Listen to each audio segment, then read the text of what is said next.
Hi, I'm Sean. So today I'm very glad to share our work unpaired image-to-image translation with shortest path regularization. I'm Sean, so this is a work with my collaborators Yanwu, Mimi, and Kun. So first, I would like to give a brief introduction of the unpaired image-to-image translation. So for unpaired image-to-image translation, we have images from two different domains, but they share the same content, but they have different styles. For example, in the digits example in the middle panel, we can see that we have MNIST digits on the left, and also we have SHN digits on the right.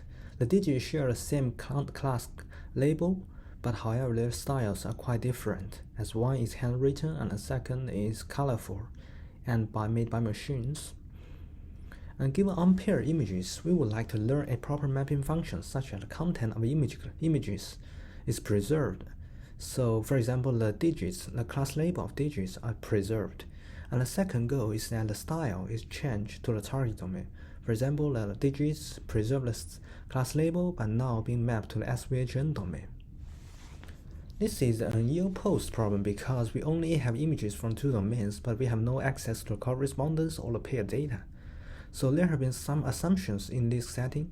So there are two, I would just list two here, and there are actually many useful assumptions. So the first is the cycle consistency, which is known as cycle gap. So in the cycle consistency, we assume that mapping is one-to-one. For example, we have a horse and then we map it to the zebra. Then we encourage the zebra can be mapped back to the horse. So the mapping function G is invertible and one-to-one. The second is about the contrastive.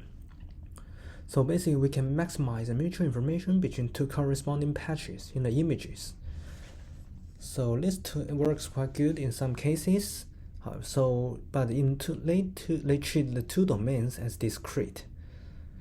But in many cases, the two domains should be connected in many cases. For example, suppose now we want to translate an old face between the old faces and the young faces. Actually, two domains are connected, as we know that they differ changes according to the ages.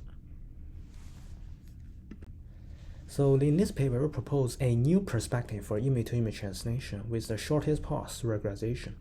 So we assume that images in two domains are connected, and the optimal mapping should corresponding to the path with shortest length. So for example, suppose here we have an input output face, and then we have different outputs, because the network can map it to different outputs. But we assume that the images should be the optimal output should be the path with the shortest path length.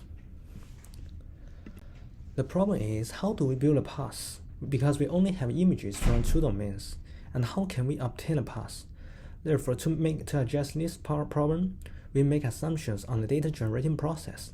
Here we assume that Z and S causes final image X. So X are observations from two domains, and Z is a latent, and S denotes the domain index, 0 or 1.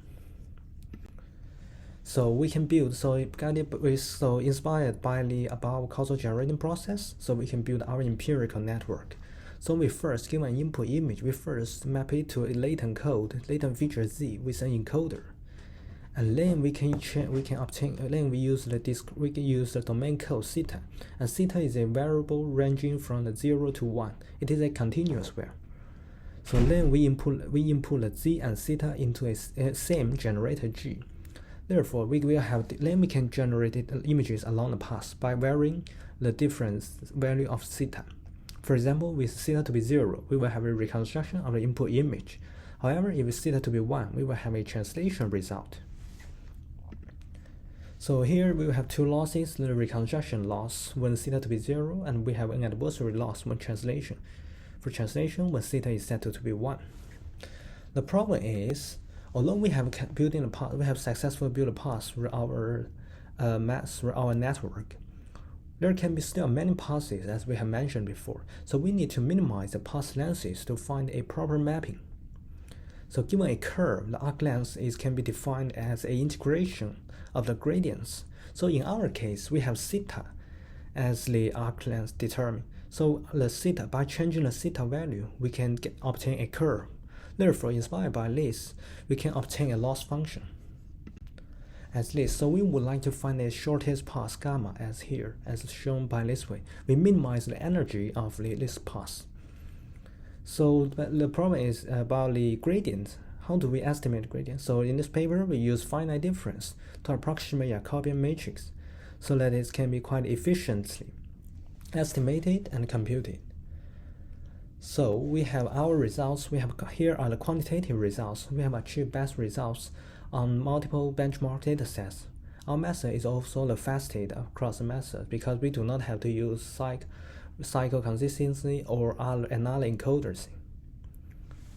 Here are also some visual results, as we can see that our method achieved best results in different cases. And that's it. Thank you.